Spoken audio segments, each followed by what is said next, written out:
Assalamualaikum warahmatullahi wabarakatuh. Kita lanjut lagi ya ke part 2. Kita akan membahas non-deductible expense lebih dalam, mengidentifikasi komponen-komponennya dan pengecualian-pengecualiannya. Jadi yang pertama ada pembagian laba yang tadi, entah dia atas nama dan bentuk apapun, itu nggak bisa dibiayakan, non-deductible, contohnya kayak dividen ataupun SHU. Karena kenapa? Karena pembagian laba tersebut merupakan bagian penghasilan badan tersebut yang akan dikenai PPh. Jadi kan kayak dividen tuh yang nerima itu kayak penghasilan kan.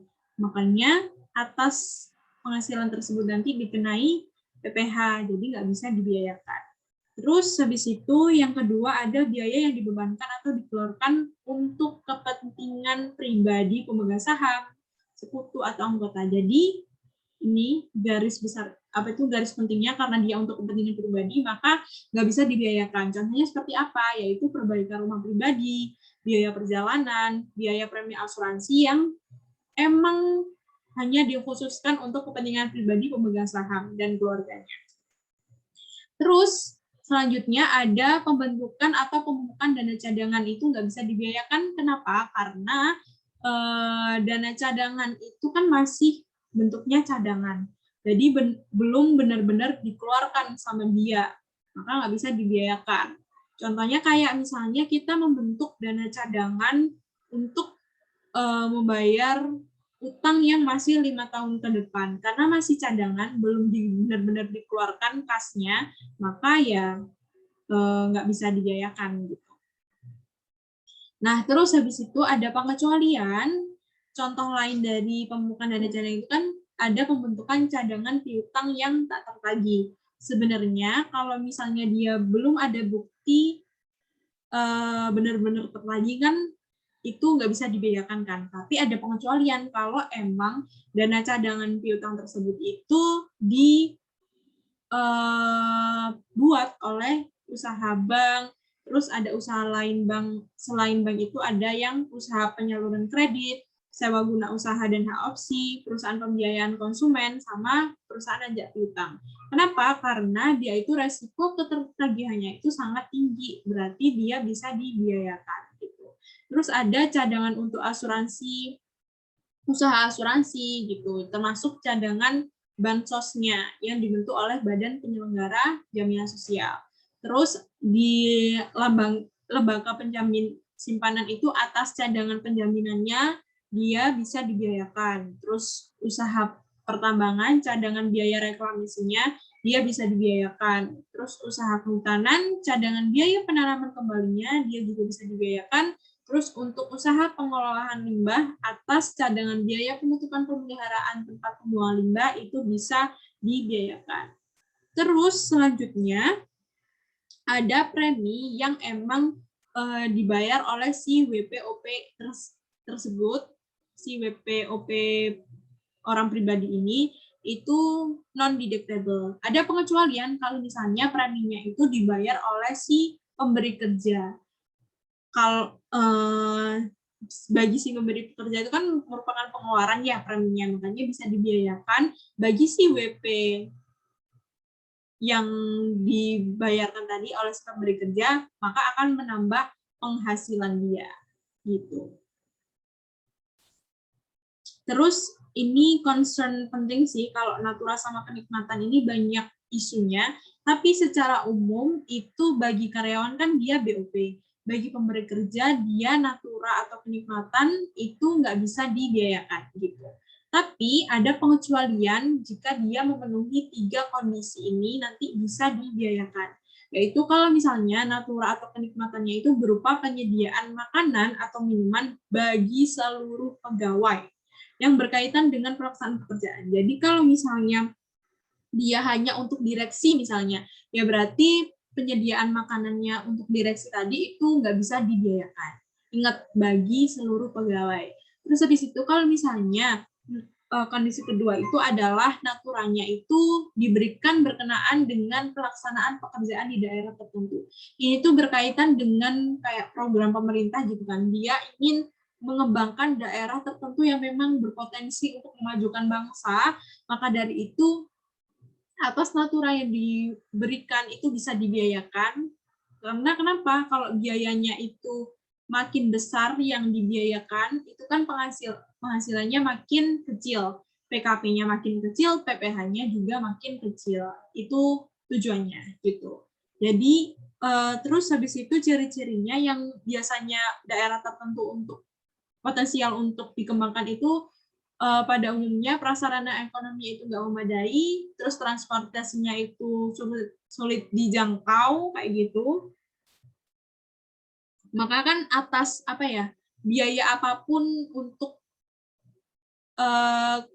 menuju atau membangun daerah tersebut kan kayak membutuhkan biaya yang sangat besar gitu kan. Nah, makanya termasuk naturalnya itu bisa dibiayakan gitu. Terus yang ketiga itu atas natura atau kenikmatan yang merupakan keharusan dalam pelaksanaan pekerjaan sebagai sarana keselamatan kerja atau sifat pekerjaan tersebut emang mengharuskannya. Jadi intinya ada dua, yaitu karena sifat pekerjaannya itu mengharuskan, yang kedua itu karena untuk sarana keselamatan. Misalnya untuk sarana keselamatan gimana, kayak perusahaan itu kan untuk menjaga keselamatannya butuh satpam kan. Nah, satpam ini diberi natura berupa seragamnya. Seragam itu kan nggak dalam bentuk uang kan, makanya disebut natura. Nah, dia itu bisa dibiayakan. Gitu. Nah, ini penjelasan lebih lanjut. Kalau yang penyediaan makanan untuk seluruh pegawai itu meliputi entah dia itu di tempat kerja atau di luar tempat kerja. Ya, berarti kalau di luar tempat kerja, misalnya dia dalam bentuk voucher makanan atau kupon makanan. Itu kan di luar tempat kerja. Kalau masih untuk menyupport pelaksanaan berkaitan dengan pelaksanaan pekerjaan, ya berarti bisa dibiayakan gitu. Nah, pegawai yang dimaksud itu termasuk sebagai pegawai bagian pemasaran, transportasi, dinas luar lainnya. Itu kan kayak nggak bisa kan di tempat kerja, dia bisa aja di luar tempat kerja, makanya tetap bisa dibiayakan atas kupon voucher makanannya. Terus habis itu ini kalau yang ini memberi kondisi kedua, kalau diberikan di daerah tertentu, contohnya kayak apa, yaitu berupa fasilitas tempat tinggal, pelayanan kesehatan, pendidikan, peribadatan, pengangkutan, dan olahraga. Itu seluruhnya natura tersebut bisa dibiayakan. Ada pengecualian kalau misalnya olahraga itu memang sifatnya mewah gitu. Contohnya kayak golf, pacuan kuda, dan lain sebagainya itu tidak bisa dibiayakan kalau kayak seperti itu. Atau non-deductible. Terus untuk pengangkutan itu dalam rangka biasanya emang pas pertama ditugasin atau saat berakhirnya penugasan gitu. Terus ini kondisi yang ketiga itu untuk keharusan pelaksanaan pekerja sebagai sarana keselamatan atau emang sifat pekerjaannya itu mengharuskan gitu kan. Itu contohnya kayak pakaian dan peralatan untuk keselamatan kerja, seragam petugas keamanan, kayak satpam tadi, terus sarana antar jemput pegawai. Nah, untuk sarana antar jemput pegawai ini kan kayak untuk seluruh pegawainya kan. Nah, itu bisa dibiayakan. Terus habis itu penginapan untuk awak kapal, jenisnya, terus kendaraan yang dimiliki atau dipergunakan perusahaan untuk pegawai tertentu karena jabatan atau pekerjaannya. Gitu. Terus ini penjelasannya dari yang tadi. Kalau misalnya natura itu berupa sarana di daerah tertentu, oh ini cuman ini sih dalam hal penyusutan. Jadi kalau misalnya tadi itu naturanya itu memang manfaatnya lebih dari satu tahun, ya berarti pembebanannya melalui penyusutan gitu. Terus habis itu kalau misalnya kurang dari 1 tahun gimana? Ya berarti di-expense-kan pada tahun tersebut keseluruhan gitu. Terus yang ketiga itu kalau misalnya pemberian naturanya itu berupa kendaraan yang dimiliki atau dipergunakan perusahaan untuk pegawai tertentu karena jabatan tadi ya, yang di sini, yang poin E ini, itu atas perolehannya dan perbaikannya itu dibiayakannya kan melalui penyusutan kan, karena itu merupakan perolehan atau cost-nya kan. Nah, tapi yang bisa dibiayakan itu hanya 50% gitu, karena hanya untuk jabatan tertentu gitu, nggak untuk semua pegawai. Terus habis itu perbaikan rutinnya, kalau ini yang A itu kan atas capital expenditure, yang B itu revenue expenditure-nya, hanya untuk maintenance-nya, pemeliharaannya. Nah, itu juga yang dibiayakan hanya 50% gitu. Terus habis itu ini untuk jumlah yang melebihi kewajaran. Tadi udah aku jelasin, ini karena ada hubungan istimewa antara kedua belah pihak, jadi yang bisa dibiayakan intinya hanya harga wajarnya. Selain harga wajarnya itu non-deductible gitu. Terus habis itu, nah ini untuk biaya bunga. Jadi kalau untuk biaya bunga itu ada perlakuan tertentu kalau misalnya di perusahaan tersebut ada penghasilan bunga deposito gitu. Kalau biaya bunga ini kan selain biaya bunga bank ya, selain biaya bunga bank sama biaya bunga obligasi gitu kan yang merupakan BOP. Nah, kalau biaya bunga selain itu kan bisa dibiayakan. Tapi ada ketentuan tertentu kalau misalnya ternyata di situ juga ada biaya ada pendapatan bunga atau penghasilan bunga dari deposito gitu. Jadi sebenarnya isunya di sini ketika kita membayar biaya bunga itu kan berarti kita minjem ya, pinjem uang. Nah, tapi ketika kita mendapatkan penghasilan bunga, itu kan berarti kita menempatkan uang, menginvestasikan uang yang idle gitu. Itu isunya dipermasalahkan di fiskal atau harus ada koreksi di sini karena kan untuk mendapatkan biaya bunga itu untuk mendapatkan penghasilan bunga tersebut kan dari cash yang idle. Kenapa tadi kita harus minjem gitu? Kalau kita bisa gunain cash yang idle tadi gitu. Nah, itu permasalahannya di situ. Tapi kan perusahaan itu kan punya manajemen sendiri kan, punya manajemen untuk mengefisiensikan biayanya, mengoptimalkan pendapatannya kayak gitu kan. Untuk itu ya terserah si perusahaan. Maka di fiskal itu ada ketentuan tertentu untuk menghitung berapa sih rata-rata pinjaman dan rata-rata penghasilan, rata-rata si kas yang diinvestasikan tersebut itu nanti akan dibandingkan gitu. Apabila rata-rata pinjaman itu sama besarnya dengan atau lebih kecil dari jumlah rata-rata dana yang ditempatkan atau diinvestasikan sebagai deposito, maka bunga yang dibayar atau terutang atas pinjaman tersebut seluruhnya tidak dapat dibebankan sebagai biaya karena itu tadi sama dengan ya ini. Nah, terus habis itu kalau misalnya kasusnya kedua, apabila jumlah rata-rata pinjaman itu lebih besar dari jumlah rata-rata yang kita investasikan, maka atas bunga, biaya bunganya itu yang boleh dibebankan adalah selisihnya. Jadi selisih antara rata-rata pinjaman yang melebihi jumlah rata-rata dana yang ditempatkan sebagai deposito penjangka atau tabungan lainnya. Gitu. Kita lihat ya, di sini ada contohnya.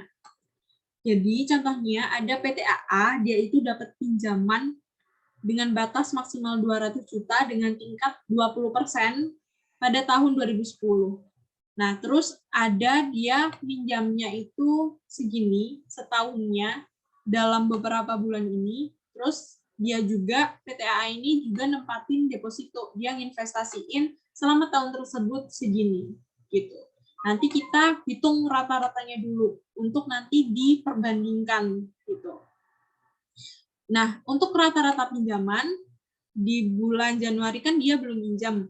Februari sampai Mei 4 bulan, maka 4 kali yang dipinjam 125 kali 4 kan 500 juta. Terus habis itu Juni sampai Juli 2 bulan, 2 kali 150 juta yang dipinjam 300 juta. Agustus sampai Desember 5 bulan dikali sama yang dipinjam 1.000 juta atau 1 miliar kan.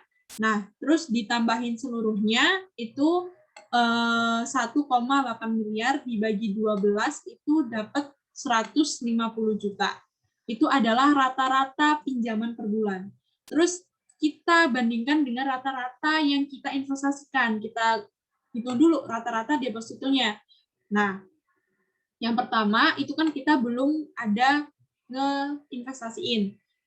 Februari sampai Maret itu 2 bulan dikali sama yang diinvestasikan yaitu 25 juta dikali 2 50. April sampai Agustus 5 kali yang didepositokan 46 kali 5 230. Terus habis itu September sampai Desember itu 200 juta. Terus kita rata-ratakan 480 juta dibagi 12 dapat 40 juta. Nah, karena rata-ratanya ini yang dipinjam itu lebih besar daripada rata-rata deposit yang kita depositokan, maka nanti ada yang bisa dibiayakan kayak gitu. Sebaliknya, kalau misalnya si yang didepositkan rata-ratanya itu 150, yang rata-rata pinjamannya 40, maka atas selisihnya itu nanti bunganya itu nggak bisa dibiayakan gitu. Oke, karena ini lebih besar yang rata-rata pinjaman, kita cari beban bunganya yang bisa dibiayakan adalah 150 dikurangi 40 juta dikali sama persenan bunganya itu berapa? 20%. Jadi yang bisa dibiayakan adalah 22 juta gitu. Terus ini tentang harta hibahan, bantuan sumbangan sama warisan. Dia kan kalau misalnya harta hibahan itu harus untuk bantuan dan sumbangan maksudnya. Untuk bantuan sumbangan itu kan kalau sumbangan ada syarat tertentu kan yang bisa dibiayakan 5% dari laba fiskalnya. Nah, selain itu dia non-deductible kayak gitu. Atau kalau misalnya perusahaan sebelumnya itu rugi, maka sumbangan yang tahun ini itu juga nggak bisa dibiayakan. Kalau warisan emang nggak bisa dibiayakan kayak gitu. Tapi ada pengecualian itu kalau misalnya sumbangannya itu apa ya, udah diatur gitu kan dalam pasal 6 ayat 1 atau berupa zakat yang diterima oleh lembaga yang udah disahkan pemerintah gitu. Intinya zakat atau sumbangan keagamaan itu emang udah diperbolehkan oleh si negara, berarti dia bisa dibiayakan gitu. Ini PPH emang nggak bisa. Terus habis itu untuk kepentingan pribadi ini juga nggak bisa karena biaya tersebut hakikatnya merupakan penggunaan penghasilan oleh WP yang bersangkutan gitu. Jadi nggak bisa dibiayakan. Terus habis itu gaji ini juga nggak bisa karena satu kesatuan ya tadi dianggap sebagai satu kesatuan, jadi kayak nggak ada imbalan sebagai gaji gitu, makanya nggak bisa dibiayakan. Terus sanksi administrasi misalnya ada keterlambatan bayar pajak kayak tadi ya, atas sanksi administrasi berupa bunga, denda itu nggak bisa dibiayakan. Terus ini kayak tadi yang aku jelasin tentang kendaraan ya, dia itu 50% yang bisa dibiayakan. Nah, berlaku juga untuk telepon seluler. Jadi, kalau telepon seluler sama kendaraan, atas pembeliannya itu yang bisa dibiayakan hanya 50%. Maksudnya atas pembeliannya itu nanti kan ada penyusutan. Nah, biaya penyusutannya itu yang bisa dibiayakan hanya 50%. Apalagi yang 50%, misalnya telepon ini kan butuh pulsa. Nah, pulsanya itu hanya 50% yang bisa dibiayakan. Terus telepon ini butuh biaya pemeliharaan. Nah, biaya pemeliharaannya kayak reparasinya itu juga 50%. Kendaraan juga kayak gitu, penyusutannya 50%, terus habis itu BBM-nya 50%, BBM, terus habis itu biaya pemeliharaan rutinnya itu juga 50%. Begitupun kalau kendaraan itu kan kayak ada pajaknya kan, pajak kendaraan, nah itu juga 50%. Kalau pengecualian di kendaraan ini berupa perolehan atau perbaikan bus minibus yang untuk antar jemput pegawai. Yang udah aku jelasin di slide sebelumnya kan, kalau untuk antar jemput pegawai itu dia yang berkenaan dengan keharusan si perusahaannya tersebut atau keselamatan, maka dia bisa dibiayakan. Nanti dia penyusutannya itu ke kelompok 2, penyusutannya juga bisa dibiayakan seluruhnya. Nah, ini untuk software. Jadi, kalau untuk software, itu kan ada aplikasi umum sama aplikasi khusus. Aplikasi umum ini, aplikasi khusus ini kan. Nah, kalau aplikasi umum itu kan kayak misalnya Windows, Microsoft Office, itu kan kayak kalau di komersial itu kayak apa ya? Kayak revenue expenditure. Nah, dia dibebankannya itu pada periode pengeluarannya tersebut, pada tahun tersebut. Kecuali kalau misalnya dia itu software-nya merupakan bagian dari pembelian komputer, maka kan dia harus dimasukkan dalam biaya perolehan kan, makanya pembebanannya itu nanti melalui penyusutan gitu. Kelompok 1. Terus untuk aplikasi khusus itu nanti dibebankannya kan karena dia itu kayak aktiva nggak berwujud gitu kan. Nah, nanti dia melalui amortisasi kelompok 1. Terus habis itu kalau upgrade program aplikasi khusus itu kan kayak capital expenditure kan. Dia menambah masa manfaat. Kalau ini kan hanya apa ya, kayak cuman revenue expenditure, dia nggak menambah masa manfaat si asetnya. Nah, kalau upgrade program khusus ini, dia menambah masa manfaat, maka atas upgrade tersebut, dia menambah nilai buku dari program yang diupdate dan diamortisasi dalam kelompok 1, yaitu 4 tahun. Gitu. Nah, Oke, udah selesai. Kalau ini cuma review dari kemarin, intinya kita harus membedakan mana yang koreksi fiskal positif, mana yang koreksi fiskal negatif gitu. Kalau misalnya tadi ya, kalau pengeluaran-pengeluaran itu kalau non-deductible itu nanti masuk ke koreksi fiskal positif. Oke, sekian dari aku. Wassalamualaikum warahmatullahi wabarakatuh.